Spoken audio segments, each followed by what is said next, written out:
Box office దగ్గర సంక్రాంతికి audience ముందుకు భారీ లెవెల్లో రిలీజ్ కాబోతున్న pan India sensation rebel star Prabhas నటించిన లేటెస్ట్ మూవీ రాజాసాబ్ సినిమా మంచి అంచనాల నడుమ రిలీజ్ కానుండగా అనుకున్న రేంజ్ లో అయితే సినిమా మీద ఇప్పటి వరకు బజ్ లేదు, కానీ రిలీజ్ సమయానికి అన్ని సెట్ అయ్యి మ్యాసివ్ లెవెల్లో ఓపెనింగ్స్ ని సినిమా సొంతం చేసుకునే అవకాశం ఎంతైనా ఉంది. జనవరి 9న రిలీజ్ కానున్న సినిమాకు 8న తెలుగు రాష్ట్రాలలో అలాగే ఇండియా వైడ్గా భారీ లెవెల్లో స్పెషల్ ప్రీమియర్స్ ను వేయడానికి మేకర్స్ సిద్ధమయ్యారు.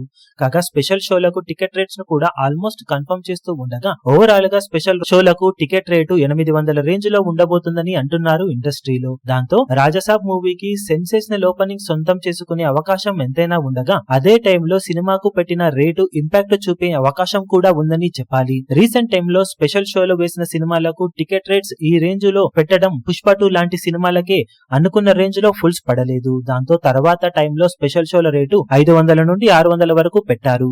ఇంకా కొన్ని సినిమాలకు క్రేజ్ అలాగే బజ్ ను బట్టి ఇంకా తక్కువగా పెట్టుకునే ఛాన్స్ ఉండే పర్మిషన్ తీసుకున్నారు. ఇక ఇప్పుడు స్పెషల్ షోలకు రాజాసాబ్ కి ఏకంగా 800 రేంజ్ లో టికెట్ రేట్స్ ను పెట్టగా ఆడియన్స్ అనుకున్న రేంజ్ లో వస్తే రికార్డులో ఖచ్చితంగా బ్రేక్ అయ్యే అవకాశం ఉంటుంది. అదే టైంలో ఆడియన్స్ ఈ రేటు పెట్టడానికి సిద్ధంగా లేకపోతే మాత్రం కలెక్షన్లపై ఆ ఇంపాక్ట్ పడే అవకాశం కూడా ఉంటుంది. మరి ఓవరాల్ గా రాజాసాబ్ మూవీ రికార్డు బ్రేకింగ్ లెవెల్లో దుమ్ములేపుతుందా లేక ఎలాంటి ఓపెనింగ్స్ అందుకుంటుందో చూడాలి.